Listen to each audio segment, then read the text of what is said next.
예, 최근에 서흥초등학교 뒤편에 이 솔빛공원을 이렇게 운동하고 또 왔던 기억이 있는데, 그때 트랙이 그렇게 크지는 않습니다. 한 바퀴 한 400m 정도니까 그곳에서 여러 바퀴 이렇게 돌았습니다. 예, 막내 딸이랑 이렇게 함께 걸었는데, 딸아이가 갑자기 중간에 한 사람은 눈을 감고 양쪽 사람은 눈을 뜨고 이렇게 손잡고 함께 걸어봅시다. 그렇게 해서 그렇게 돌아가면서 이렇게 손잡고 중간에 눈 감고 이렇게 시각 장애인들의 마음이 어떤 것인가 한번 체험을 해봤습니다. 그런데 제 차례가 되었는데 무섭더라고요. 무서워서 분명히 정면에 저 큰 나무에 내가 부딪힐 것 같은 느낌이 들어가지고 자꾸 가까이 다가오면 올수록 긴장이 되기 시작하더라고요. 내 옆에 있는 사람들은 그런 사람들이 아닌데도 불구하고 제가 그런 장난을 좋아하니까 괜히 불안하고 긴장이 되더라고요. 그러면서 한 바퀴 전체를 이렇게 눈 감고 한번 돌아봤습니다. 돌아보면서 눈이 어두운 것이 얼마나 불편한 일인가. 이렇게 믿을 사람들이 양손을 잡아주고 가는데도 주저주저하면서 걸어가게 있는 모습을 보면서 눈이 어두운 사람들은 작은 지팡이 하나 가지고 아무것도 의지할 것 없는 세상에서 그것을 가지고 걸어가다가 넘어질 때도 얼마나 많고 부딪힐 때는 또 얼마나 많았을까.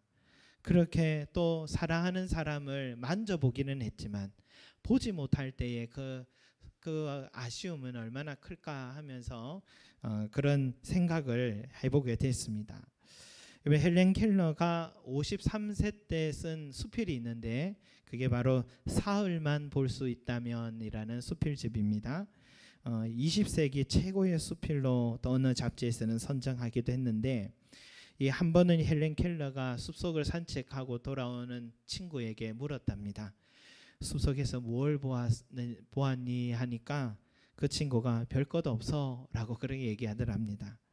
헬렌 켈러는 이해가 되지 않았습니다. 자기는 숲에 들어가면 손의 촉각만으로도 수백 가지의 새로운 그 흥미로운 것들을 발견을 하는데 눈이 멀쩡하고 보여도 그것이 별로 없다, 별거 없다라고 말하는 것 보면은 참 눈이 멀쩡해도 볼 수 있는 게 없을 수 있는 거구나 하는 것을 깨달았답니다. 그래서 자신이 만약 대학 총장이 된다면 눈을 사용하는 법이라는 강의를 필수 과목으로 만들어 보고 싶었다라고 그렇게 말했습니다.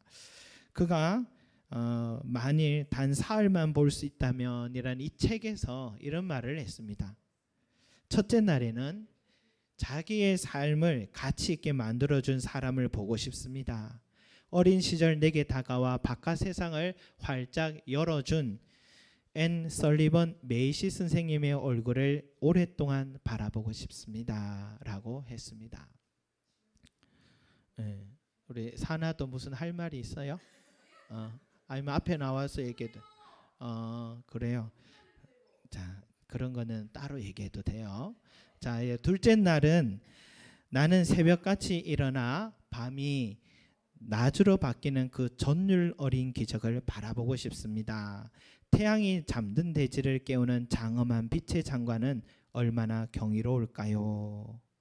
셋째 날에는 현실 세계에서 사람들이 일하며 살아가는 모습을 구경하며 보낼까 합니다.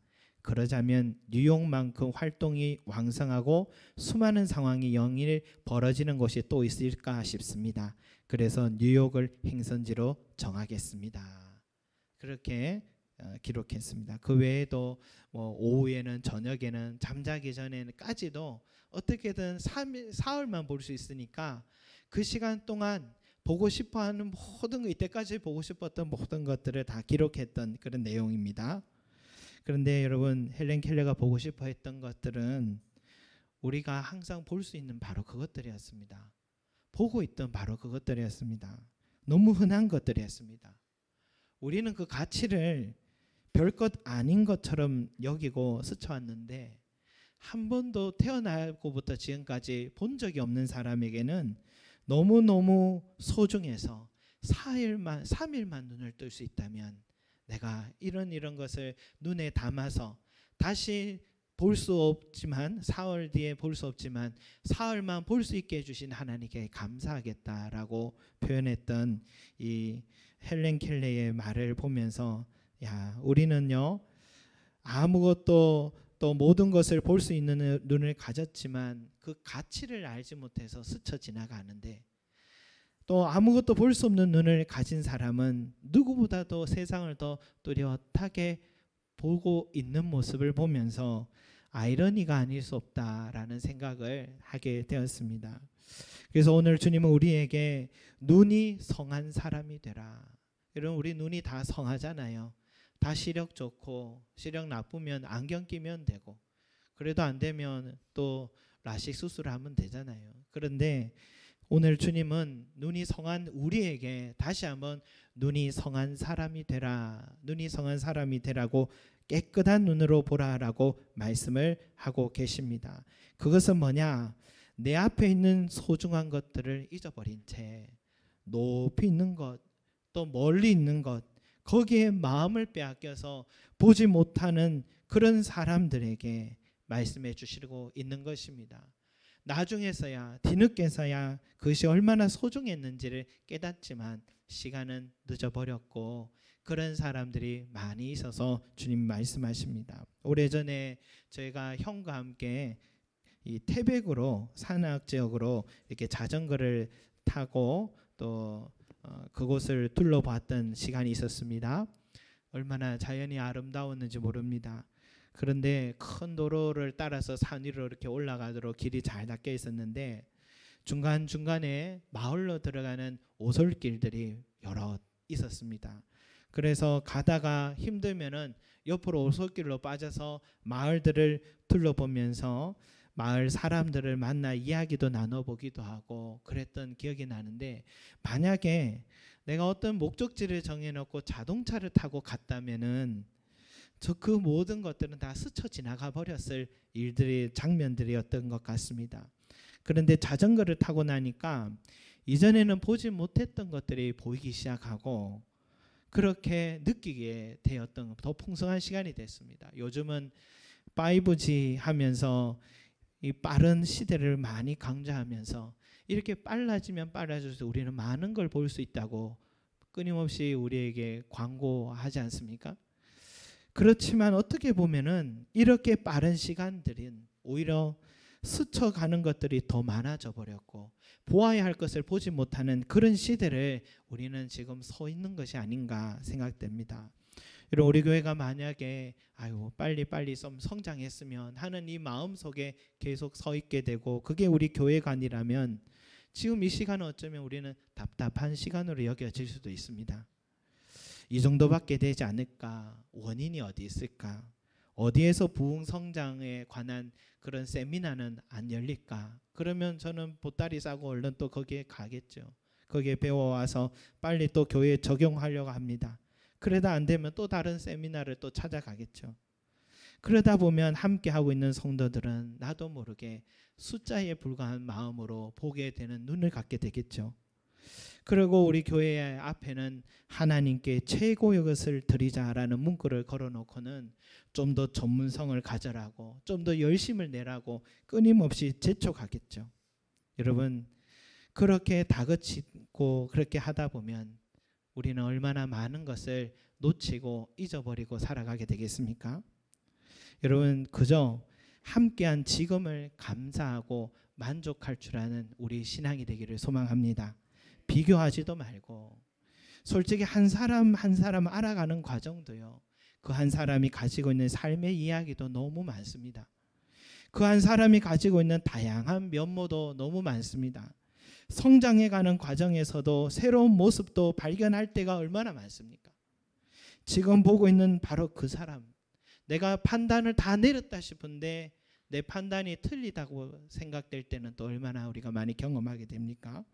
예수님께서 왜 3년 동안 12명을 가르쳤을까? 한 사람이 그리스도인이 되어가는 그 과정이 얼마나 많은 시간이 필요한지를 누구보다 잘 아셨기 때문이다 라고 생각합니다. 여러분, 저는 우리 교회 주일학교 학생들 보면서 그런 생각을 할 때가 있습니다. 우리 최근에 우리 가을 사나 어머니가 이렇게 교회에 오게 되셨는데 늘 어린 그 학생들로만 늘 보다가, 그런데 우리 가을 사나가 고모에게 우리 엄마는 꼭 우리 교회에 오셔야 됩니다. 우리 교회에 저희 고모 교회에 데려가시면 안 됩니다 하면서 그런 이야기를 했다 합니다. 저는 이 아이들이 어린 줄만 알았는데 어느새 우리 교회가 우리 교회라고 소중히 여기고 엄마를 전도하려고 하는 그 모습을 보면서 많이 자랐구나, 어리다고 생각했는데 많이 자랐구나 하는 생각이 들었습니다. 그래서 뭘 줄 게 없나 싶어서 달란트를 주기로 했습니다. 그런데 달란트 잔치가 없어가지고 나중에 우리 중등부도 달란트 잔치를 같이 동참케 해야겠다 하는 생각도 해봤습니다. 여러분, 나태주 시인이 쓴 풀꽃이라는 시에 이런 말이 있습니다. 자세히 보아야 예쁘다. 오래 보아야 사랑스럽다. 너도 그렇다. 라는 그런 시 문구입니다. 여러분, 내 곁에 세워주신 그 지체들 한 사람 한 사람이 자세히 들여다보는 저와 여러분이 되기 바랍니다. 눈이 성한 사람은 가까이에 있는 것을 소중히 여깁니다. 가까이에 있는 것을 섬세하게 살핍니다. 여러분, 우리 한번 옆에 사람들 자세히 한번 살펴보시기 바랍니다. 늘 교회 오시면 앞만 보시면 안 되고 옆에 서로 한번 보시기 바랍니다. 자세히 보시기 바랍니다. 여러분, 자세히 서로 잘 못 보시는 것 같은데 오래 보시기 바랍니다. 오래 보면은 예쁩니다. 오래 보면 사랑스럽습니다. 우리 장로님도 자세히 보면 귀여운 면이 있으십니다. 우리 장로님, 그러나 또 믿음의 강직함을 또 가지고 계시죠. 또 우리 사나도 자세히 들여다보면, 사나 가만히 보면요, 섬세한 면이 있습니다. 사나가 섬세한 부분이 있습니다. 자세히 보면 그렇습니다, 여러분. 그리고 우리 하순옥 집사님을 자세히 보면 소녀처럼 맑은 면이 있습니다. 그죠? 여러분, 자세히 보면 안 예쁜 사람이 없습니다. 오래오래 지켜보면 사랑스럽지 않은 사람이 없다는 것입니다. 이번에 우리 서로 한번 그렇게 인사합시다. 너도 그렇다. 너도 그렇다. 예, 너도 그렇다. 한번 인사하시기 바랍니다. 예, 자세히 보시고 오래 보시고 사랑스럽고 예쁘다는 것을 여러분, 너도 그렇다 하시기 바랍니다. 여러분, 예수님은 사람 볼 때 그 사람을 쉽게 지나치지 않으셨습니다. 베드로 본래 이름이 시몬입니다. 요한의 아들 시므나라고 했는데, 시므나 너의 이름은 장차 게바라 하리라. 게바는 반석이요 바위요 이런 뜻입니다. 그러니까 이건 아람어인데요, 이 게바를 히브리어로 바꾸면 베드로입니다. 베드로는 히브리어인데요, 왜 게바라 반석이라고 했나 예수님이 가만히 지켜보니까 실수도 좀 하고 욱하기도 하고 빈틈이 많은 사람이에요, 베드로가. 그런데 듬직함이 있고 또 반석처럼 아주 단단함이 그의 심중에 있다라는 것을 지켜보면서 그에게 게바라 반석이라 했습니다. 너의 위에 나중에 교회를 세우겠다, 반석 위에 교회를 세우겠다 하면서 교회의 열쇠를 베드로에게 준 것은 베드로를 오래오래 지켜보셨기 때문인 거죠. 그리고 예수님이 빌립이라는 제자에 통하여서 친구 나다나엘이 예수님께 다가왔습니다. 나다나엘이 다가올 때 예수님이 그 나다나엘을 유심히 지켜보셨습니다. 성경에 지켜보셨다 나옵니다. 그리고는 예수님이 그를 보자마자 이렇게 말합니다.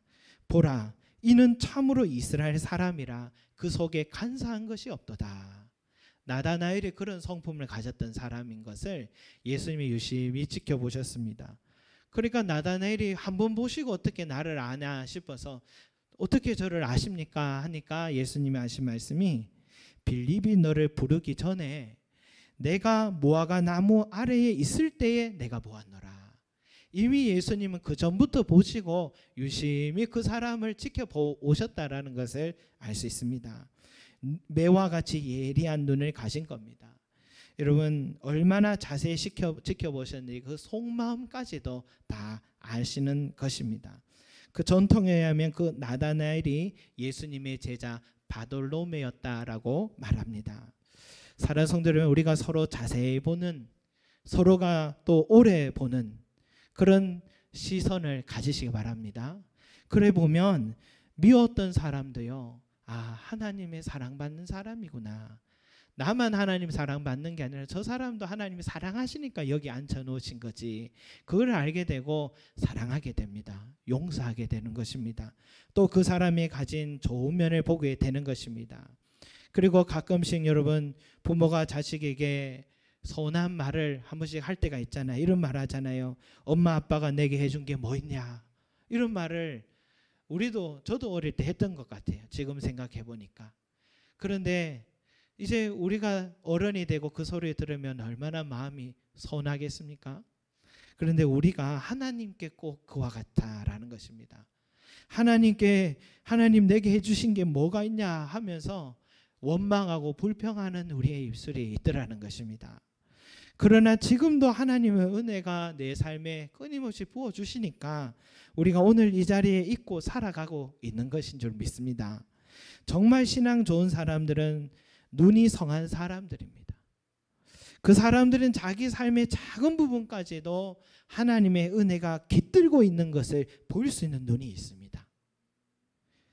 여러분, 유지되는 게 은혜라고 지난번에 말씀드렸잖아요. 이스라엘 백성들이 40년 전에도 60만 명인데 40년 지나도 60만 명, 인구가 늘지도 않았던 거예요. 왜 똑같을까 생각해 보니까 그것도 은혜더라고요. 광야 40년 동안 얼마나 하나님이 먹이시고 입히시고 유지되게 해주셨는지, 여러분 유지하려면 얼마나 많은 비용과 에너지를 필요합니까? 내 삶을 유지케 해주시는 것도 우리가 하나님의 은혜인 줄 압니다. 이러한 것에 성한 눈을 가지시기 바랍니다. 영적인 눈을 떠서 우리 하나님께 감사하시는 저와 여러분이 되길 바라겠습니다. 또 하나 오늘 말씀에 눈은 몸의 등불이니 그러면 내 눈이 성하면 온몸이 밝을 것이요 눈이 나쁘면 온몸이 어두울 것이라 라고 했습니다. 여러분, 성한 눈이 있고 나쁜 눈이 있습니다. 눈이 성하다 나쁘다, 우리가 가끔씩 눈이 나쁠 때가 있잖아요. 눈이 멀 때가 있고 분별이 잘 안 될 때가 있잖아요. 긍정적인 부분도 있습니다. 눈에 콩깍지가 끼었을 때, 그죠? 눈에 콩깍지가 끼면 아무것도 판단이 안 서고 그냥 그 자체로 좋은 거잖아요. 저도 예전에 콩깍지가 낀 적이 있었습니다. 그때는 학교가 경기도 양지에 있었고 사역지도 경기도 있고 또 지금의 사무는 대구에 있고, 그러니까 만날 시간이 없는 거예요. 그래서 어떻게든 주일 사역 마치고 그 저녁에 피곤한데도 대구까지 4시간을 쉬지 않고 그렇게 달려간 적이 있습니다. 어느 날에는 너무 열심히 달려가고 있는데 갑자기 툭 하는 소리가 나더라고요. 고속도로 코너에서.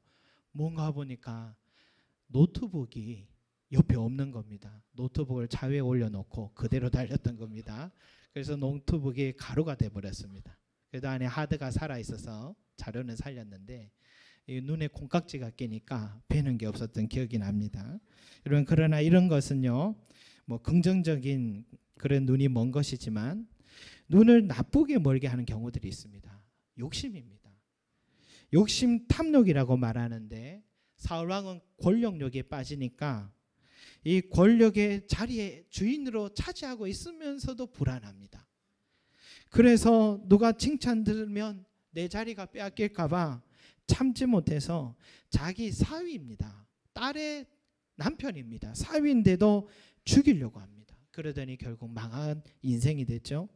다윗은 성욕에 빠지니까 남편이 있는 여자임에도 불구하고 범죄를 저질렀습니다.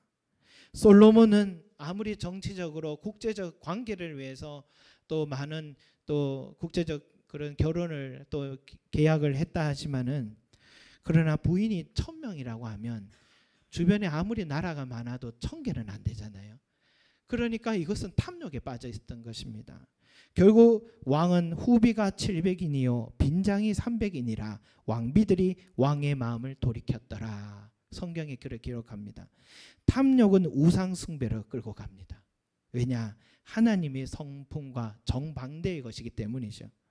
이스라엘 백성들이 이끄는 여호수아가 이끄는 이스라엘 백성들이 여리고성을 무너뜨렸는데 작은 아이성에 넘어졌던 이유는 뭡니까? 아간의 물질에 대한 탐욕 때문이었잖아요. 가룟 유다가 예수님을 팔아넘긴 이유가 뭡니까? 돈에 대한 탐욕 때문이었습니다. 집착 때문이었습니다. 옛날만 그런 게 아닙니다. 지금도 대통령이란 그 권력의 자리가 너무나도 갖고 싶어서, 그런데 결국은 그 자체에서 망하고 말았잖아요. 그 속에는 물욕도 같이 있었습니다. 탐욕에는 권력과 물욕과 성욕 이런 모든 것들이 쾌락 다 포함되어 있습니다. 그래서 결국은 그 탐욕의 죄로 인해서 아무것도 얻지 못하고 빈손이 되고 있는 것마저 쓰지 못하는 그런 삶으로 바뀌게 되었던 것입니다. 여러분 탐욕에 빠지게 되면 분별력을 상실하게 됩니다. 주변 사람들의 마음을 파괴시키고 결국 자기 자신도 파괴시킵니다. 여러분 눈은 마음의 등불입니다. 그런데 탐욕에 빠지고 하면은 등불이 가물가물하면서 그 사람이 죽어가는 것입니다. 우리 중고등부 친구들에게도 마음의 눈을 나쁘게 하는 것은 뭐가 있을까요, 여러분? 뭐가 있을까요? 마음의 눈을 나쁘게 하는 것. 요즘은 게임이 참 그 역할을 크게 하는 것 같아요. 자기 진단을 한번 해보시기 바랍니다. 여러분 밥을 먹지 않고도 밤새도록 게임만 할 수 있다. 그럴 수 있습니까? 예, 그런 사람이 없답니다. 밤새 게임한다고 다음날 학교에서 잠만 잔다. 그런 사람이 없답니다. 안전한 선화 게임 생각만 한다. 없습니까? 아직 그 정도는 아니군요. 게임 때문에 학업 성적이 떨어졌다. 아직 시험 쳐본 경험이 없습니까? 부모님으로부터 꾸중을 듣거나 꿈에서 게임하는 꿈을 꾸고 게임을 하지 못하면 짜증이 난다. 여러분 이런 사람이 있습니까? 예. 나는 아니라는 그 표정입니다, 여러분. 예, 그러면 다행입니다. 여기는 우리 교회는 아직 게임 중독자가 없는 것 같아요. 그러나 여러분 요즘 제가 예전에 그 교회에서 사역할 때에 한 가정에 갔는데 아들이 방에서 나오지 않아요. 방에서 안 나와요. 언제 나오느냐 하면 엄마가 밥을 차려놓고 엄마가 밖에 나가면 그때 문을 열고 나오는 학생이 있었어요. 그런데 우연히 그 친구를 보게 됐는데 얼굴에 여드름이 그냥 여드름은 아니었던 것 같아요. 밖에 생활할 수 없을 만큼 많이 올라와 있었어요. 왜 그러냐 물어보니까 컴퓨터 게임 독이 올라가지고 너무 밤새도록 하니까 그게 독이 올라서 얼굴에 이렇게 그게 올랐다고 그런 어머니 얘기를 들었습니다. 학교도 가지 않습니다. 그리고 아무것도 친구도 밖에도 나가지 않고 가족과도 대화를 하지 않는 그런 모습을 보게 되었습니다. 여러분 얼마나 어머니 마음이 아프신지 모릅니다. 최근에 게임 중독으로 폐렴 범죄가 많이 속출한다고 그러잖아요. PC방에 가야 되는데 2살배기 아이가 잠을 자지 않는다고 때려 숨지게 한 아버지, 영아 살해한 아버지도 있고 PC방 비용을 주지 않는다고 아버지를 때려 숨지게 한 그런 사건도 있고 누나를 흉기로 찌른 사건 등 이런 뉴스들을 우리가 요즘은 자주 보게 됩니다. 과대 포장인 것 같은데 한편으로 목사님이 너무 과대로 얘기한 것 같지만 그러나 며칠 전에 세계보건기구에서도 이제는 게임 중독을 질병으로 분류한 것을 보면 분명히 여기에도 우리 마음을 어둡게 하는 눈을 어둡게 하는 내 삶을 파괴하는 부분이 있는 것은 우리도 이제 인정해야 될 것 같습니다. 여러분 우리가 왜 탐욕과 중독들을 심각하게 봐야 되냐면 그것은 내 눈을 어둡게 하기 때문입니다. 하나님을 끊임없이 우리 눈을 성하게 만들어 주시려고 하는데 사탄은 자꾸만 내 눈을 나쁘게 만들려고 합니다. 그래서 중독에 빠지게 해서 내 마음의 등불이 꺼지고 망하게 하려는 것이 사탄의 계략인 것입니다. 그러면 여러분 우리가 어떻게 해야 될 것인가? 우리 눈을 성하게 하기 위해서 어떻게 해야 될 것인가? 성령의 9가지 열매 가운데 절제라는 열매가 있습니다. 절제라는 열매. 우리는 성령님께 늘 이렇게 기도드려야 될 것 같아요. 성령님, 나에게 절제의 열매를 맺게 해주십시오. 성령이여 나에게 절제의 열매를 맺게 해주십시오 하고 기도하시기 바랍니다. 여러분, 내 삶은 다 주님의 영광을 위한 것이라고 우리는 고백하는데, 나중에 내가 어른이 되어서 또 영향력 있는 자리에 가서 그때서야 하나님께 영광 돌리는 그런 삶이, 하나님 그걸 바라는 게 아닙니다. 오늘을 바라시는 겁니다. 오늘 이 하루를 하나님께서는 영광 받기를 원하지, 나중에 영광 돌리겠습니다 이걸 원하지 않습니다. 여러분, 하나님은 나중에 뭐 돈은 많이 벌어서 헌금 많이, 하나님 돈이 필요한 분도 아니고요. 하나님은 못 가진 게 없는 분인데 우리에게 받기를 원하는 것은 오늘 하루입니다. 그래서 오늘 하루를 절제하는 생활을 통하여서 우리 눈을 성하게 하는 것, 그것이 하나님이 기뻐하시는 것입니다. 여러분, 절제하는 생활에 큰 도움을 되는 것이 뭘까? 저도 한번 생각해 보니까, 하루 아침을 시작하면서요, 말씀과 기도의 시간을 우리가 갖고 그러잖아요. 또 우리 주일학교 친구들은 지난 밤에도 좋습니다. 자기 전에도 좋아요. 하루 일과를 한번 구체적으로 다 적어보는 게 좋습니다. 다 적어서 그렇게 하나님께 이렇게 기도합니다. 나의 하루를 인도해 주십시오. 주님이 기뻐하는 하루가 되게 해 주십시오 하고 그 기도를 드리고 그 하루를 한번 출발해 보면, 그리고 계획대로 한번 지켜보려고 노력을 하면 하루가 얼마나 규모가 있게 되고 또 성취감도 있고 기쁨이 있습니다. 그리고 생각보다 그 시간 사이에 여유들이 참 많이 있습니다. 그러다 보면 여유가 생기면 이제 운동도 하고 취미 활동도 하고 다양하게 영화도 볼 수 있고 책도 볼 수 있습니다. 그런데 내가 계획한 대로 되지 않을 때가 있습니다. 갑자기 누가 연락이 와서 만나야 될 때가 있습니다. 그때도 하나님이 그 사람을 만나게 하시려고 그러시는 거구나 하고, 내 시간은 빼앗긴다 생각하지 말고 한번 드려보십시오. 그러면 그 사람을 나를 통해서 하나님께서 위로해 주시고 또 복음을 증가하게 하시려는 그런 시간으로 쓰실 때가 있습니다. 여러분, 이와 같이 우리들의 생활 속에서 규모 있게 그렇게 사용하는 것이 중요하다라는 것입니다. 여러분, 우리가 깨끗한 눈을 갖기를 소망합니다. 우리의 눈은 우리의 등불입니다. 마음의 등불입니다. 깨끗한 눈은 뭐냐? 탐욕을 버리는 삶에서 시작됩니다. 너무 빨리, 너무 높은 것, 너무 많은 것에 우리 시선을 향하지 말고 오늘 내 앞에 있는 바로 그 일에 집중하십시오. 오늘 내가 만나는 바로 그 사람을 오래오래 바라보시 바랍니다. 오늘 내가 서 있는 바로 그 자리에 만족하고 감사하고 또 뭡니까? 그 일에 정성을 다해서 여러분 또 섬기고 사랑해 보면 그것이 깨끗한 눈을 가진 사람이다라는 것이고, 그리고 오늘 내 삶을 통해 하나님께 영광을 돌리고자 힘쓰면서 내게 주어진 이 하루를 우리 하나님께 드리시기를 소망합니다. 성령의 열매인 절제하는 마음을 갖고서 규모 있게 계획 속에서 하루를 살아가고, 그럼에도 성령의 순간순간 생각지 못한 길로 인도하시면은 그것 또한 성령의 인도하심으로 더 좋은 길이 있으므로 받아들이시고 여러분 그렇게 살아가신다면 우리의 마음이 허탄한 곳에 빠지지 않습니다. 그렇게 날마다 생명의 등불을 우리가 켜면서 살아가서 우리 영혼이 안전하고 평안하고 생명 가운데 기쁨 가운데 살아가게 될 줄로 믿습니다. 아멘. 기도드리겠습니다. 사랑과 은혜가 많으신 우리 아버지 하나님, 우리는 눈이 있지만 우리의 마음의 눈도 있습니다. 마음에 너무 욕심을 갖고 탐욕에 빠지고 시기와 질투와 또 탐욕 속에 있을 때는 우리의 마음의 눈은 어두워져서 내 삶이 어두워지고 결국 망하게 된다는 사실을 오늘 말씀을 통해서 다시 한번 보았습니다. 주여, 절제하는 우리의 마음이 되게 하여 주시옵소서. 욕심을 내려놓게 하여 주시옵소서.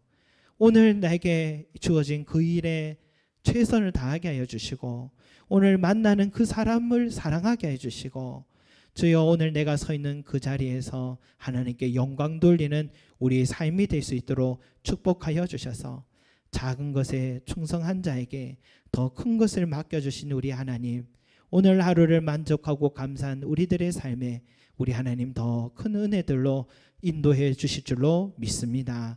그래서 성한 눈을 갖게 하시고 우리의 마음이 밝아지게 하여 주시고 날마다 분별력 있는 삶을 살게 하시고 생명 안에 날마다 거하는 우리 모든 성도들, 우리 중고등부 주일학교 학생들이 될 수 있도록 축복해 주시옵소서. 감사드리며 예수 그리스도 이름으로 기도드립니다. 아멘.